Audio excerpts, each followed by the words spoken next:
Hey guys, my name is Craig Miller from 67 The Score, 67thescore.com. I'm with Dimar Ortuz. He's fighting February 15th. Also, ESPN fight. Give me, a history of yourself. Who you'll be facing coming in February 15th. Well, let's start off with my amateur. I'm a 2002 Golden Glover in the heavyweight division. I represented Chicago a few times around the United States during my amateur career. As a pro, I've fought 7 times so far. I got 5 knockouts, including 2 guys that are undefeated, Dante Woods, and he was 8-0 with 7 knockouts, and he had a real good amateur career with him.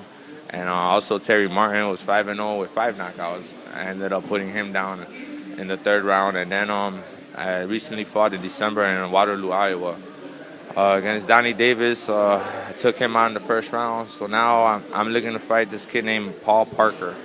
Paul Parker, from what I know, has a good little amateur background. Got a few national appearances in the amateurs.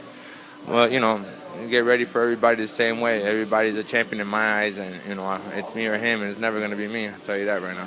I just watched a sparring session with you and Carlos Molina. What's it like sparring with him, and what's the ultimate goal for a person like Carlos as he gets prepared for his fight February 1st?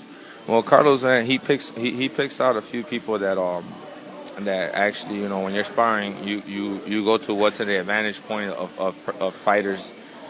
So what's their strongest point? So for me, I've helped Carlos out through almost all his fights since the Kirkland fight.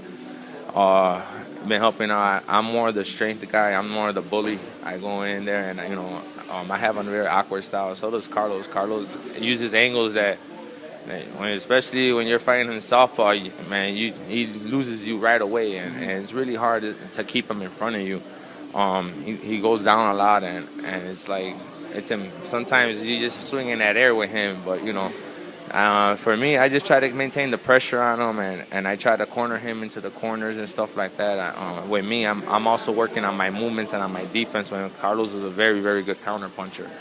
Also, he's a good setup. He knows how to walk into a corner and give you 6 or 7 shots and walk out without even being touched. So, he's got a few sparring partners. Kenny Smith, Antonio Canas is in the ring with him right now as well. These are all very good pro fighters. They have good strong points. Kenny Smith's ranked number 1. Antonio, he's up and coming. Had a good tough fight last month. So he's looking to make a comeback and get back on a winning streak. As for me, man, I'm looking to move along and get bigger fights and try to bring Chicago, make boxing bigger again here. I've had the luck of being a good crowd pleaser. I get real involved. Boxing's a very emotional sport for me. I involve everything. My workouts are like, man, and they're crazy. I'm working out 6 to 7 hours out the day. 3 different gyms, 3 different coaches. I'm trying to get the best I can out of this boxing. Other than that, man, we gotta see. Hopefully, 2014 is gonna be a bigger year for me. 2013 is gonna be a setup year for me, and along with Bobby Hitz and his crew and his staff members, I'm hoping to get where I want to be, which is a championship fight against Antonio Tarver or a top 10 contender. I feel I'm ready for it. Very cool. You talked about the Chicago boxing scene. I've asked this to everybody. You heard me ask Carlos.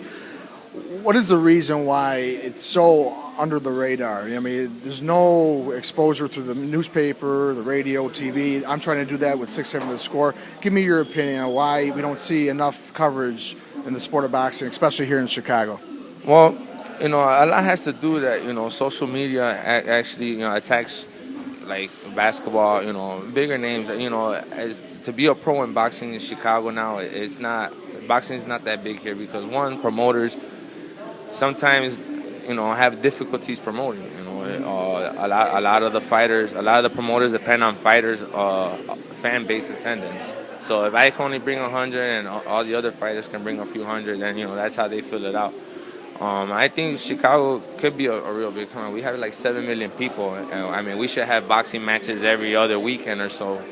But I think boxing is a market that needs to be exposed and it needs to be touched, and people like you and stuff like that. I think you guys are gonna pioneer and bring boxing back to to the spotlight. You know, there's a lot of great amateurs turning pro this year, and have turned the pro class in Chicago right now. I think it's probably the best I've seen since I started fighting.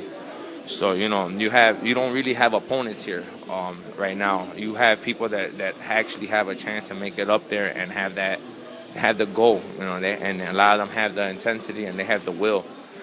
So you know, I think what you're doing is like beautiful. It's a start. You know, hopefully it can motivate other people, other stations, and to get us to get up, because you know we do a sport that we bring a lot of entertainment to, and man, you know, there's just a lot of us that are ready to explode and be brought into the media spotlight. Appreciate it. Before I let you go, what got you into the sport of boxing? And who are some of the fighters that inspired you to become a boxer? Believe it or not, Chicago used to have a nightclub that used to throw boxing matches on Tuesday nights, and they had their selected champions, and you would go in there. Anybody from the crowd would go in there. So I started going to this club at 17 years old, and it was a 21 and over club, and I fell in love with boxing in there, man. I got into the ring, and it was just so natural to me, you know. And I play sports. I play all types of sports, and it just came natural to me, and I love the competition of it. There's no other sport that can give you that competition. There's no team. It's you. What you put into it is what you get out of it in this sport. So, but that's pretty much. Who's some of the guys that inspired you? Inspired. I like Roberto Duran, James Toney a lot.